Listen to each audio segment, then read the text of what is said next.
स्वागत है आप सभी स्टूडेंटों का जेएमबी स्टडी भारत में। तो आज हम स्टडी करते हैं अंगद सर के साथ कक्षा 9वीं की गणित के अध्याय 11 का पृष्ठीय क्षेत्रफल और आयतन का। ये पृष्ठीय क्षेत्रफल और आयतन का भाग नंबर 24 है, जिसमें हम जानेंगे प्रश्नावली 11.4 के भाग 3 में प्रश्न क्रमांक 3 और 4 का संपूर्ण हल। इससे पहले यदि आपने हमारे चैनल जेएमबी स्टडी भारत को सब्सक्राइब नहीं किया है तो सब्सक्राइब कीजिए, ताकि इसी प्रकार की वीडियो आपको सबसे पहले मिल सके। तो आइए हम देखते हैं प्रश्न क्रमांक 3 और प्रश्न क्रमांक 4 क्या कहता है। हमें दिया गया है प्रश्न 3, धातु की एक गेंद का व्यास 4.2 सेंटीमीटर है। यदि इस धातु का घनत्व 8.9 ग्राम प्रति घन सेंटीमीटर है तो इस गेंद का द्रव्यमान ज्ञात कीजिए। सबसे पहले तो हमें ये पता होना चाहिए कि गेंद कैसी होती है। गेंद गोलाकार होती है, तो यहाँ एक गेंद या गोले का व्यास दिया गया है जिसकी हम त्रिज्या निकालेंगे, और हमें घनत्व दिया गया है किसका, धातु का, मतलब गेंद का या गोले का घनत्व दिया गया है, ठीक है। और हमें गेंद का द्रव्यमान अर्थात गोले का द्रव्यमान निकालना है। तो हमें चीजें ज्ञात होना चाहिए कि अगर हम यहाँ पे घनत्व बराबर जाना सूत्र क्या होता है, फिजिक्स की लैंग्वेज में चले तो घनत्व बराबर होता है द्रव्यमान बटे आयतन।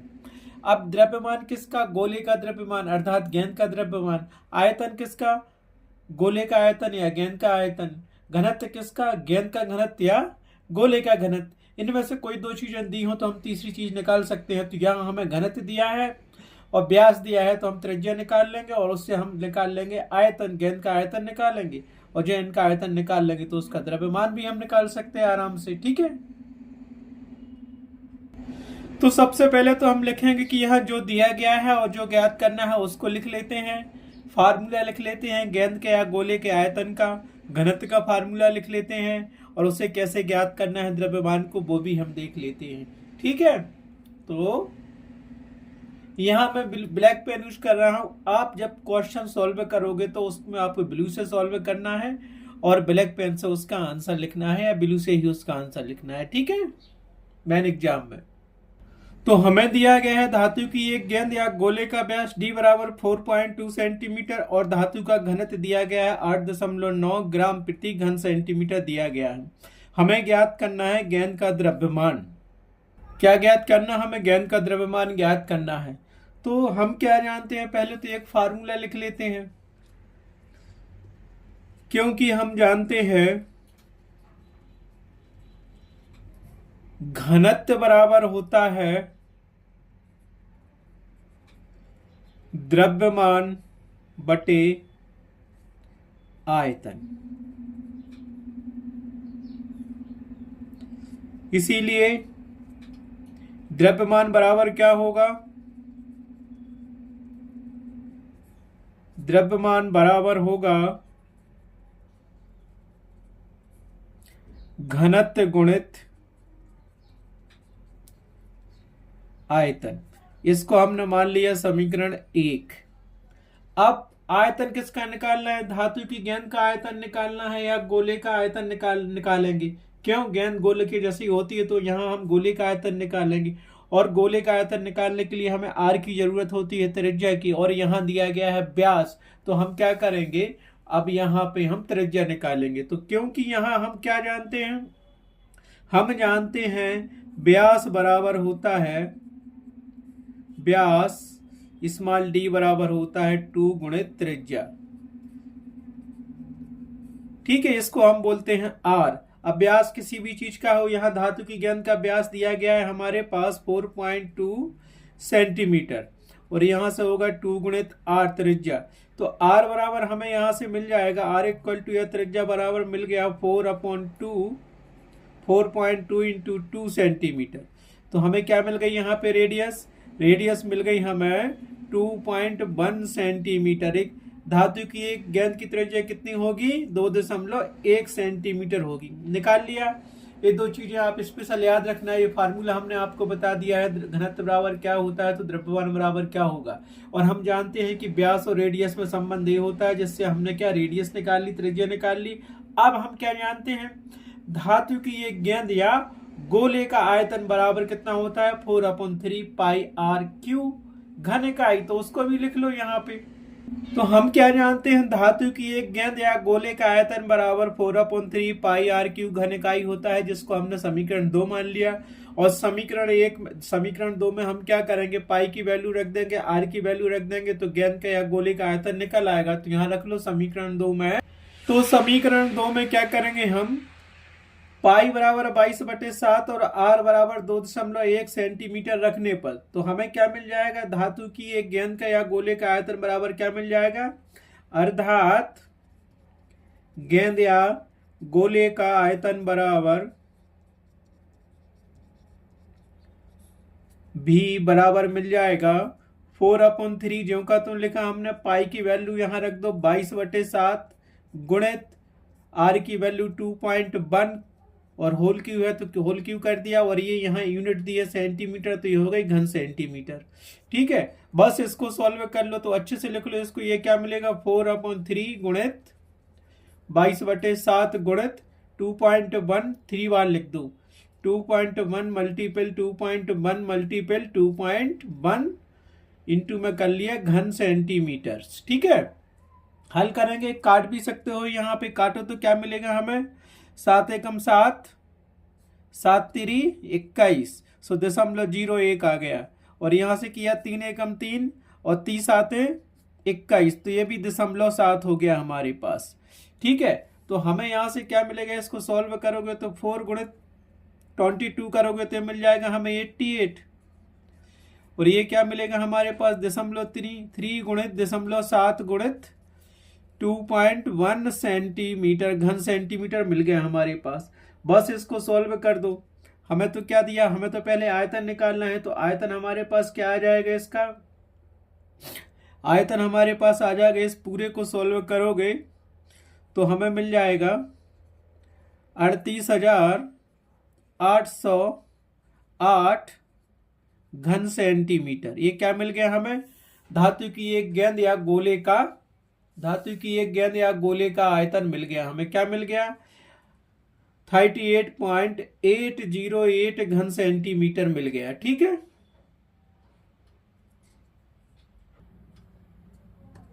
इसीलिए समीकरण 1 में गोले का आयतन बराबर, समीकरण 1 में गोले के आयतन बराबर 38.808 घन सेंटीमीटर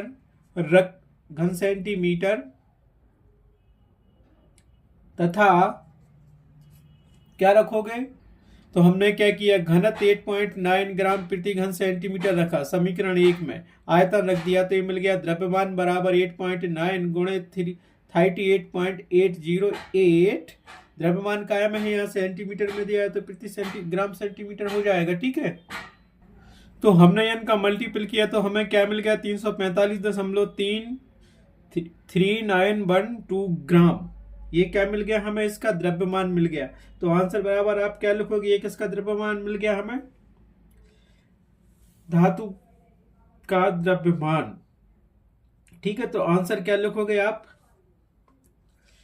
पहले तो ये लिख लो, अर्थात द्रव्यमान बराबर, सो आंसर लिख दोगे आप, यहां से उत्तर बराबर मिल जाएगा आपको, धातु का द्रव्यमान बराबर,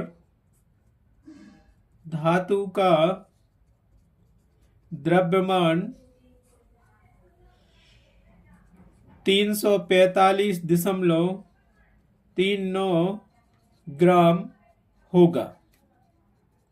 इस प्रकार से प्रश्नावली 11.4 का क्वेश्चन नंबर 3 कंप्लीट हुआ है। अब चलते हैं हम नेक्स्ट क्वेश्चन नंबर 4 पर। क्वेश्चन नंबर 3 और क्वेश्चन नंबर 4 बहुत ज्यादा इंपोर्टेंट है, कई बार पूछे गए हैं। क्वेश्चन नंबर 4 हमें दिया गया है, चंद्रमा का व्यास पृथ्वी के व्यास का लगभग 1/4 है। चंद्रमा का आयतन पृथ्वी के आयतन की कौन सी भिन्न होगी।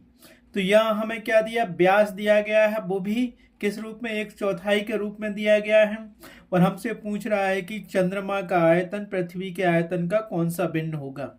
तो जो दिया गया है वो लिख लेते हैं और जो ज्ञात करना है वो लिख लेते हैं। ठीक है, तो मैं यहाँ ब्लैक पेन यूज कर रहा हूँ, आप ब्लू पेन से सॉल्व करना और आंसर भी ब्लू पेन से लिखना, आंसर ब्लैक पेन से भी लिख सकते हो। ठीक है, ठीक है, तो हमने माना कि पृथ्वी का व्यास कैपिटल डी है, तब चंद्रमा का व्यास बराबर 1/4 गुणित पृथ्वी का व्यास, क्योंकि उसने कहा है क्वेश्चन में चंद्रमा का व्यास पृथ्वी के व्यास का 1/4 है। तो यहां से हमें चंद्रमा का व्यास क्या मिल जाएगा, 1/4 गुणित डी। ठीक, तो यहां से क्या मिल जाएगा, पूरा हमें ये मिल जाएगा चंद्रमा का व्यास d/4। तो ये क्या मिल गया, अर्थात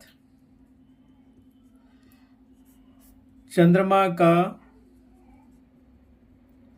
व्यास। ठीक है, अब हमें क्या है कि जब आयतन निकालना है, चंद्रमा का आयतन पृथ्वी के आयतन का कितना भिन्न है, तो हमें रेडियस निकालनी पड़ेगी। इसीलिए हम क्या करेंगे, पृथ्वी की त्रिज्या मानेंगे कैपिटल आर और चंद्रमा की त्रिज्या मानेंगे स्मॉल आर। तो हम क्या जानते हैं, व्यास बराबर त्रिज्या कितना होता है, व्यास और त्रिज्या में संबंध क्यों होता है, देखो अब क्योंकि हम जानते हैं व्यास d बराबर होता है 2 गुणित त्रिज्या। ठीक है, ये होता है, ये संबंध रख लो।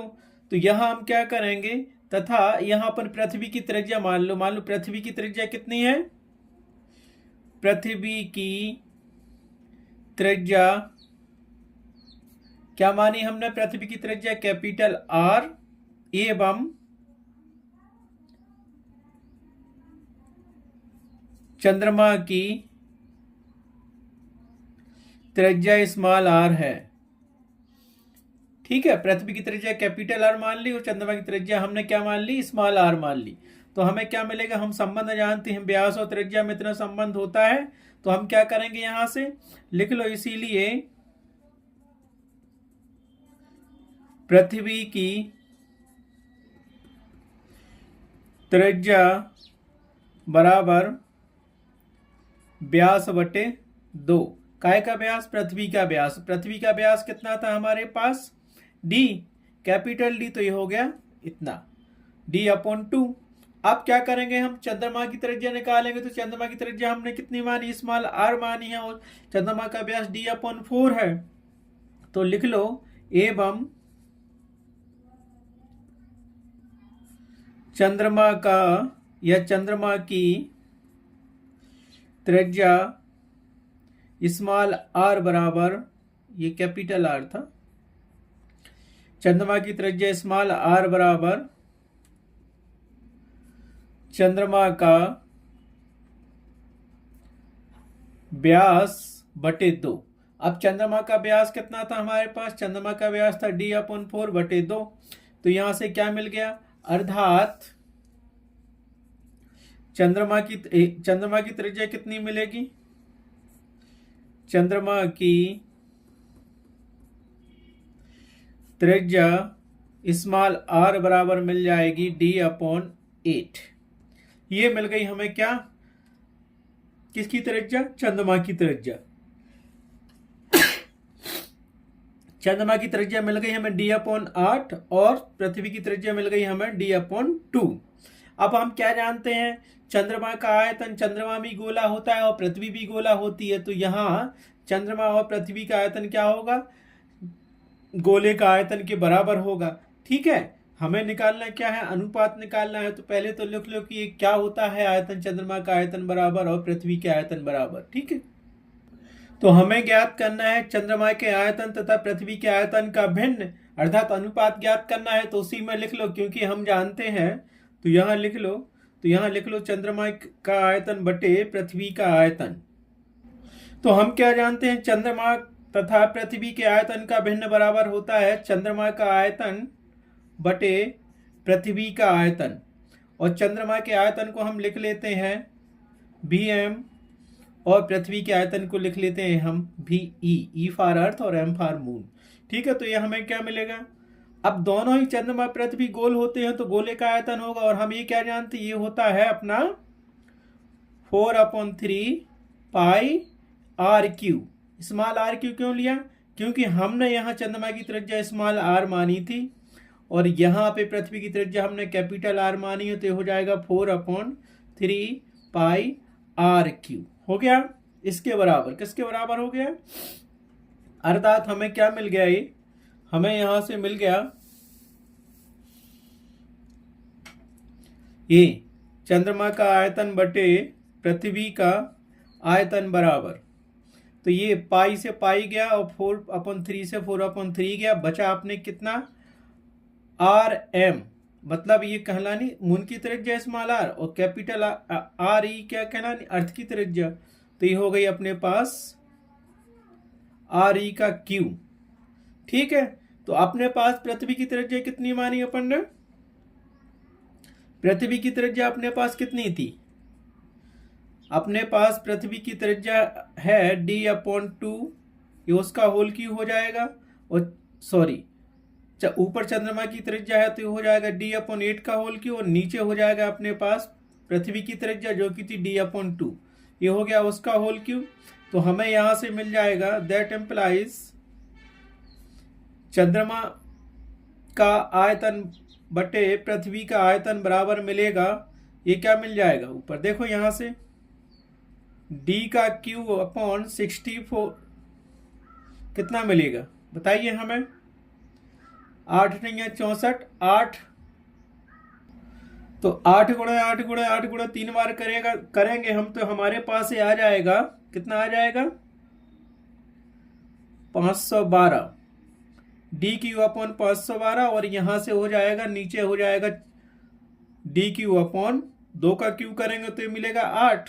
तो इसको हम कैसा लिख सकते हैं? इसको तो लिख सकते हैं कि d/, ये मिल जाएगा हमारे पास 512, और गुणित किया तो यहां से ये चला जाएगा ऊपर और नीचे आ जाएगा अपने पास dq। तो ये क्यू और ये क्यू कट गया, 8 एकम 8, 8 6 48 की 8, ठीक है, और 8 चौके 32, सो ये आ गया 64। सो 1/, कितना आ गया अपने पास? भिन्न कितना आ गया? अर्थात चंद्रमा का आयतन बटे पृथ्वी का आयतन बराबर हमारे पास आ गया 1/64। ये तो भिन्न में है, हमें क्या करना था? उसका हमें निकालना था कि चंद्रमा का आयतन पृथ्वी के आयतन के कितने भिन्न के बराबर है। तो यहां से इसको हम लिख सकते हैं, क्या लिख सकते हैं आप देखिए, हम यहां से लिखेंगे दैट इम्प्लाइज चंद्रमा का आयतन बराबर 1/64 इंटू पृथ्वी का आयतन। तो चंद्रमा का आयतन पृथ्वी के आयतन के 1/64 गुना ये 1/64वां भाग होगा। ठीक है, तो हम क्या लिखेंगे? अतः तो हमें यहां से क्या मिला? अतः चंद्रमा का आयतन भी m पृथ्वी के आयतन भी e का 164वां भाग होगा। तो यहां उत्तर बराबर आप लिखोगे, क्या लिखोगे? Vm बराबर 164 VE मिल गया। या तो ये सेम 2 लाइन आंसर में लिख दो इस प्रकार से। प्रश्नावली 11.4 का क्वेश्चन नंबर 3 और क्वेश्चन नंबर 4 इस वीडियो में कंप्लीट हुआ है। नेक्स्ट वीडियो में हम देखेंगे next questions. Thanks for watching my video.